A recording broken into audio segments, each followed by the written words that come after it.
আজকের ঘটনাটি ওপার বাংলার অর্থাৎ ওয়েস্ট বেঙ্গলের একজনের সাথে ঘটেছিল। তিনি যেভাবে লিখেছেন সেভাবেই আপনাদের পড়ে শোনাচ্ছি। 2018-তে আমাদের কলেজ থেকে দীঘাতে নিয়ে যাওয়া হয়েছে প্র্যাকটিক্যালের কাজের জন্য। যেহেতু আমি জিওগ্রাফি অনার্সের স্টুডেন্ট ছিলাম, তো এই প্র্যাকটিক্যালের ট্যুরটা আমাদের জন্য ছিল খুবই গুরুত্বপূর্ণ। তো আমরা একটা গেস্ট হাউস উঠেছিলাম। সেখানে নিচের তলায় একটা ডরমিটরি ছিল আর উপর তলায় একটা ডরমিটরি ছিল। গেস্ট হাউসটার মাঝখানে একটা ছোট্ট গার্ডেন ছিল, আর ওই গার্ডেনের পাশেই 2-3টে কটেজ মতো ছিল। গেস্ট হাউসটার নিচের তলার ডরমিটরিটায় ছেলে ছিল, আর উপরতলা ডরমিটরিটায় আমরা অর্থাৎ সব মেয়েরা ছিল। আর একদম গায়ে লাগোয়া একটা রুম ছিল, সেটাই আমাদের ডিপার্টমেন্টের এক ম্যাম ছিলেন। আর গার্ডেনের পাশের কটেজটায় আমাদের HOD স্যার ছিলেন।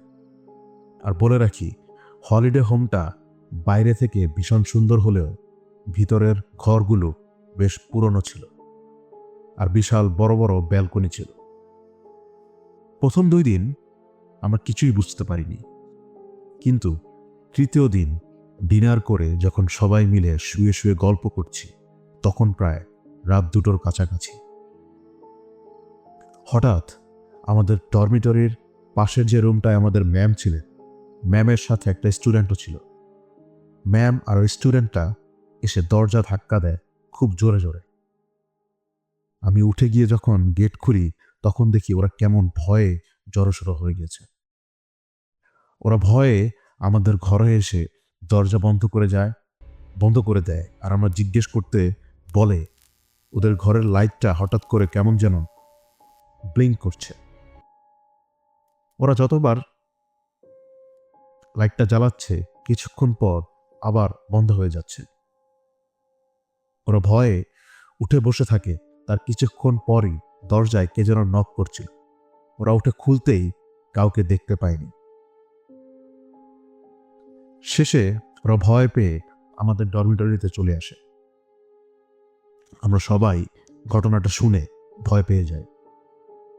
সেদিন আমরা সবাই জেগে থাকার সিদ্ধান্ত নিই। রাত তখন প্রায় 2:30। হঠাৎ ব্যালকনিতে কে যেন ধপ ধপ করে আওয়াজ করে হাঁটছে, চলছে আর দৌড়চ্ছে। আমরা প্রত্যেকে সেই আওয়াজ শুনে ভাবি ছেলেরা হয়তো মজা করছে আমাদের ভয় দেখানোর জন্য। তো আমরা আমাদের একটা বড় ভাইকে ফোন করে জানাই।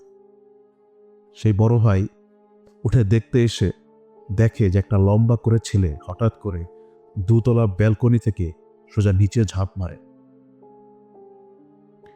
সে ভাইটা ভাবে আমাদের ডিপার্টমেন্টের কোনো ছেলে হয়তো দুষ্টমি করছে, তাই ভেবে ওর পিছনে চেঁচাতে চেঁচাতে দৌড় দেয়।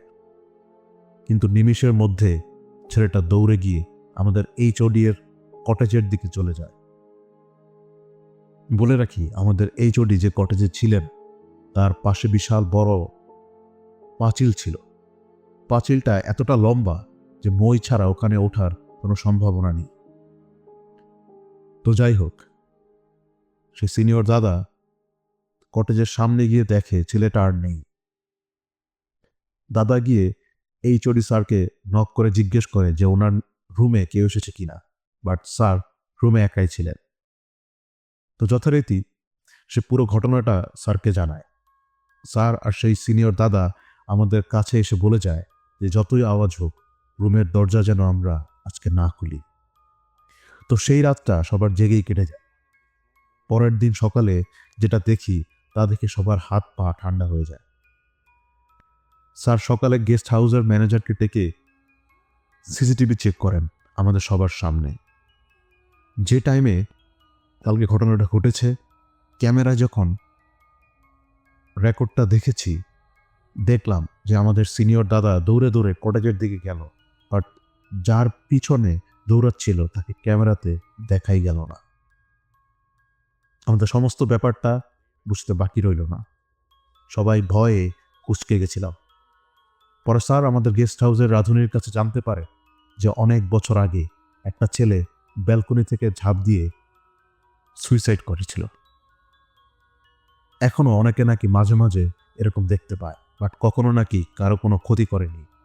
আর এইচওডি স্যার যে কটেজে ছিলেন, সেই কটেজের পাশে যে বড় লম্বা পাঁচিলটা ছিল, তার পাশে নাকি ছোট্ট শ্মশান আছে। ওই ছেলেটাকে ওখানেই পোড়ানো হয়েছিল।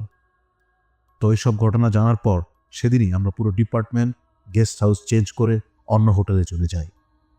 বাট সেদিন রাতে আমরা এতটা ভয় পেয়েছিলাম যে বাড়িতে পর্যন্ত ফোন করে কেঁদে ফেলেছিলাম। ইভেন আমাদের ম্যামও সেদিনের ইনসিডেন্টের পর ভীষণ ভয় পেয়ে পুরো চুপ হয়ে গিয়েছিলেন। এটাই ছিল আমার সাথে ঘটে যাওয়া একটা ভয়ানক ঘটনা।